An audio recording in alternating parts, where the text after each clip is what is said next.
All right, what's going on, guys? Trev back again, here to bring you another video. This one's going to be doing another Walking Dead video leading up to the 7th episode for the Walking Dead Season 10. In this one, we're going to go ahead and give our thoughts on a new find from Rick's final moments of The Walking Dead, which kind of confirms sort of a third crossover character that we've just kind of backtraced and realized, and that is the importance, we'll start with that, of Wes.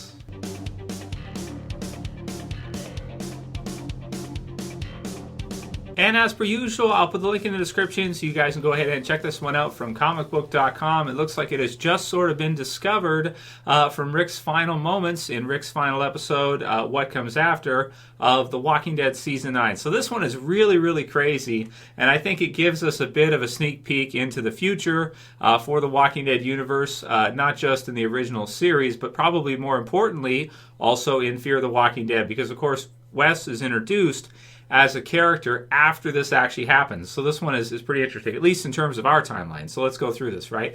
So you have Rick here, obviously, on the bridge. This is probably, if it's not the most important scene in the entire series, it's obviously one. You know, you could put this scene with Rick on the bridge right up there, probably with him riding into Atlanta on horseback. It's one of the most iconic scenes in the entire show. They're using it in the introduction in sort of a digitized or a graphic type of format for every episode in the intro of The Walking Dead Season 10 has Rick with the bridge. So this is one of the most important scenes they've ever done, and to think that they had foresight to actually do this is really crazy. If you guys don't see it, at the left side of the bridge part, you can see Wes, and we can see, what is it below that? I can't really read it. I don't know if it's a heart and an apostrophe S or something like this, or if it's like, kind of looks like maybe an S and a question mark in the middle, something like that. Maybe it's a heart or something like that. I don't know. You guys can let me know what you think the second part is, but clearly you can see the top part does definitely say Wes. So this is really crazy to think that they had the foresight to put this in, and it also kind of changes some things with the way I think of Fear and the way I think of what they're doing in the series currently, because with this being one of the most important scenes in the entire series, to put his name there in that scene ahead of time before the character is even introduced. I mean, this was in the first half of The Walking Dead Season 9. We're into Season 10 now and almost finished the first half of Season 10. And then Fear the Walking Dead Season 5 introduced Wes in its second half of the season. So this sort of is, I guess, an Easter egg, or you could say that because he's into painting, if you guys saw the second half of Fear the Walking Dead Season 5, we kind of have him and Alicia, and he's painting, and he's kind of doing this with her, and then she's kind of doing it as well, too, as maybe a therapeutic thing after all the people she's lost, family and everything, and you guys know the story, just everything, that she's been through. So you have, in this scene, before he even gets introduced, you have it on the side of the bridge in one of the most important scenes in the entire series of The Walking Dead.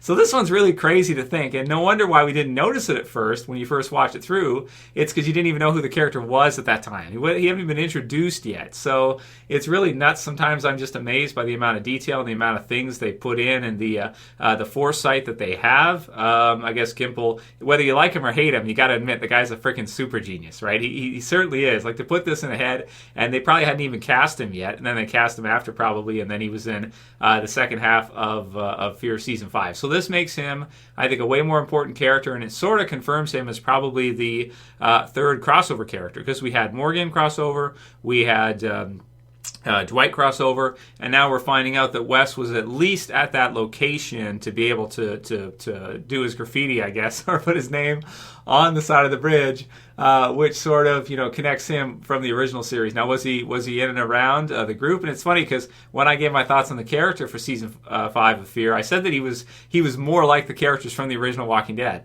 without even realizing or knowing that, well, he actually was in that vicinity exactly, right? So was he a savior or something like this? I don't think so. They didn't really get into his background that much, but at least we know that he was in the spot. He crossed that bridge at some point. He was there at some time, and I think that means that for future in Fear, and probably in The Walking Dead overall, he's probably going to be a very, very important character. And the other part, which I really want to get your guys' thoughts on from comicbook.com that they have referenced, is another scene in and around that time, right after Rick blows up the bridge. I'll put it here for you guys, and you can listen through. And they're saying on comicbook.com that they think two of the voices actually could be Fear characters as well, too.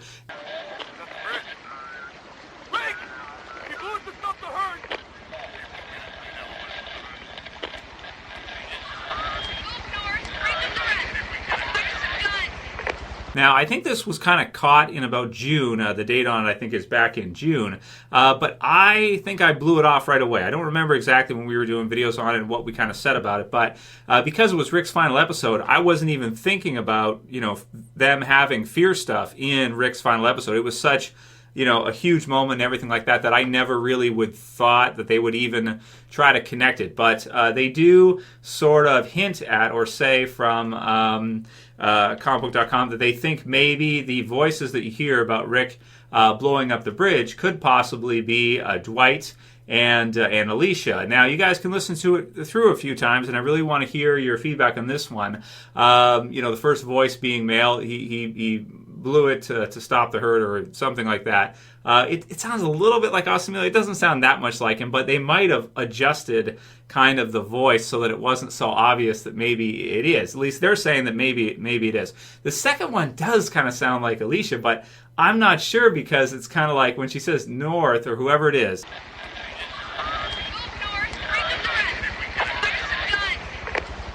Fire some guns. I feel like it's hard to pinpoint exactly. Now, if you guys didn't know, she's got an Australian accent in real life, but she does the voice really well. You wouldn't even notice. But, for kind of a, I guess, where would the Fear group be? Sort of LA type of, originally. That's where they're from originally for them. So it's, it's frustrating to look at it because I listen to it through. I hear what they're saying from comicbook.com. I think at first I totally blew it off thinking there's no way they would have that kind of crossover on the radio like that in that kind of an episode because of importance. Like if you look at the original series, that was such an epic and important episode for everybody, and for Rick leaving being his final episode and everything, I never thought that they would do that. So definitely leave your comments below, guys. Let me know what you think about this one. Are they totally off base in this one? And that's definitely not them.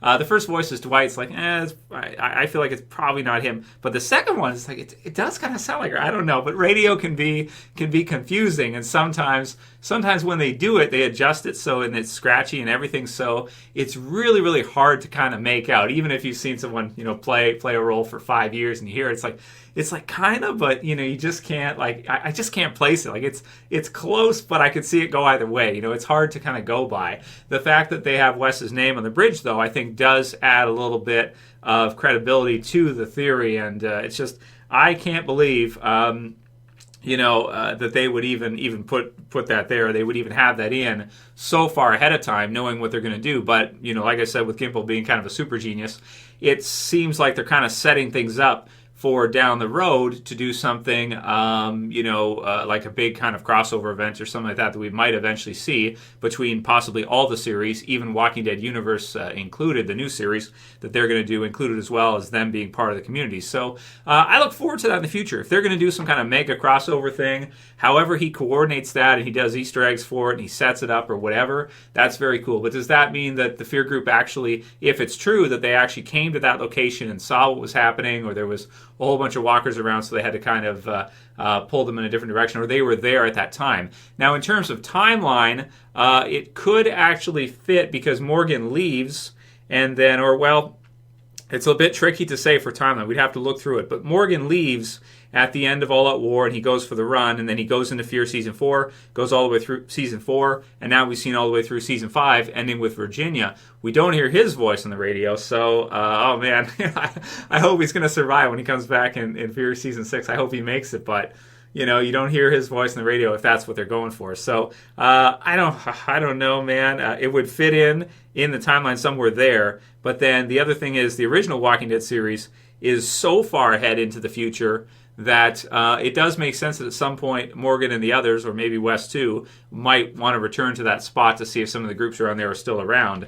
But it sounds like they never did based on the time skip. So how the whole thing would fit together if they're going to do something like that, I just don't know. And if they were going to do some big crossover with the movies and, you know, the original Walking Dead characters and what they're going through right now, and then Fear and what they're starting to go through with Virginia's group right now. Some people have brought up that they think the Highwaymen seem like they could be related to the Pioneers in some way. So I don't know.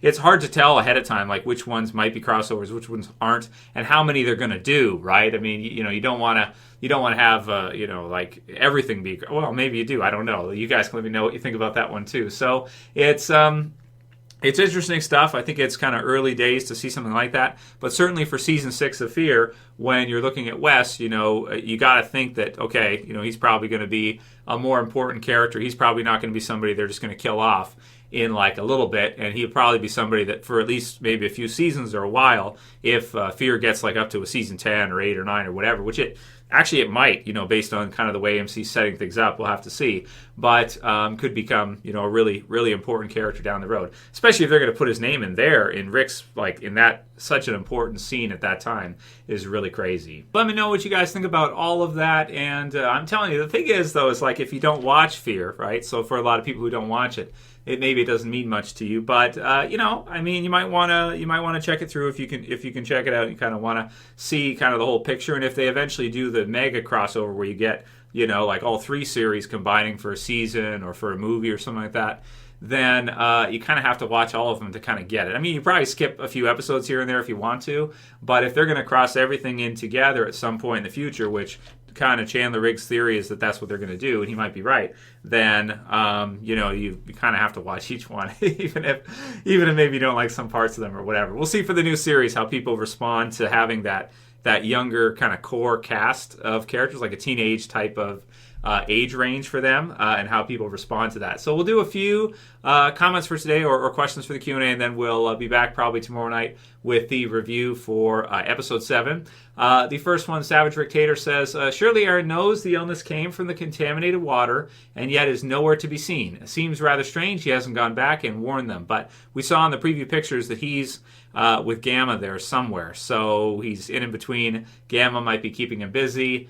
Whether or not she's trying to gain his favor or what's going on, act like she needs help or something, that'd be a good way maybe for her to manipulate him, so maybe we'll see that. Brad Bell says, the actress that plays Rosita was just cast in a Netflix series as the lead, so that could telegraph a death soon. And I think is it Selena? Or I think I did a video on this one. I do so many videos, I actually forget what I even say sometimes. That's crazy, right?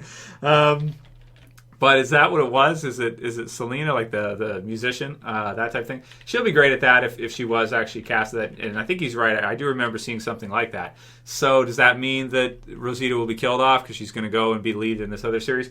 Rosita could be an easy character to fade into the background because she's got Coco, right? And she's got the others going around. So all they would have to do is like show her like one scene at a half, like a half a season, and then you don't even see her till the next. You could just say that, well, she's raising the kid, right? That's it. She's raising the baby. So she's there doing that. We don't see her. You focus on everybody else, and maybe do a couple scenes. You could even do as little as maybe like 4 or 5 scenes for the whole season for her, and it'd probably be okay. And then bring it back in later if you want to, kind of to the forefront once it comes of age. It just fits the story. You don't even need to work it. It just fits, really. Pook says, Trav, you ever wish sometimes that our world was like The Walking Dead? I swear it would be pretty cool once in a while. What do you think? I think it could be cool as like a playthrough scenario, which I actually think life might be anyway. I actually think real life might be kind of a playthrough scenario. You know, so you can kind of go in and then do the thing. It's like when you play a video game, right? You go into the video game, you live it through, you do maybe World of Warcraft or whatever, you're an avatar, you go through it, and then when it's over, you either play another game or something like that. If you could do it like that, like a scenario where you could go back after, then I think it could be cool. But it could be very painful too, because you got to deal with killing zombies all the time. If you guys were, if Walking Dead was real, what would you guys do? You can leave a comment below, like if there were zombies everywhere. What would you do, man? It's a good question, right? So it's fun. But would I want to live in like the Walking Dead world versus versus our world. I don't know, man. I got it pretty good. I mean, I work a lot, but I've got it pretty good. I could just do nothing for like 5 or 10 years if I want to, and just chill and drink every day if I really wanted to. You know what I mean? So I don't know. You know, it depends who you are. But I get what you're saying, Pook. It could be kind of fun. But certainly, I think we live a cushier life than what they do in The Walking Dead. You know, if you got people like Negan out there when he was on top, or you have Alpha and people like that. I mean, I don't think you'd want to live either with them, around them, or in least of which in opposition to them, where they're coming after you.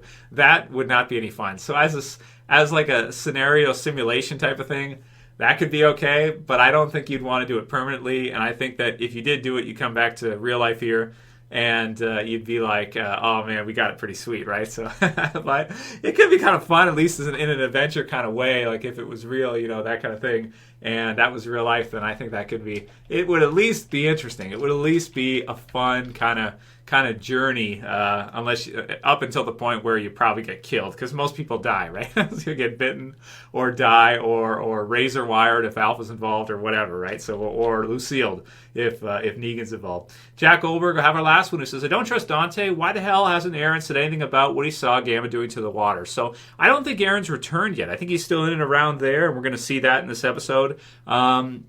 Dante, not trusting Dante. Yeah, me neither, really. He kind of comes out of nowhere, and but he's helping people so far, so I guess we haven't seen any reason not to trust him yet, but we'll see. Maybe you're right. Maybe there's something's going to happen with that. That'll be it for today's video, guys. If you liked it, please thumb it up below. You can share, you can favorite. Subscribe to the bottom left if you're new. Let me know. I really want to see your guys' comments. What do you think about, you know, the whole West situation and the sounds from the radio for Jadis? Do you think that it is, you know, all kind of crossover together, and do you think we might see the Fear Group maybe after Virginia or wherever actually return to? Are they in Virginia? Virginia. Actually return to maybe that spot or be in range when Rick actually set off the explosion. Let me know what you guys think, and that'd be really cool. And if you like the video, thumb it up, share, favorite. That's it for this one. See you guys again soon. Trav, same peace. Later, guys. See you soon.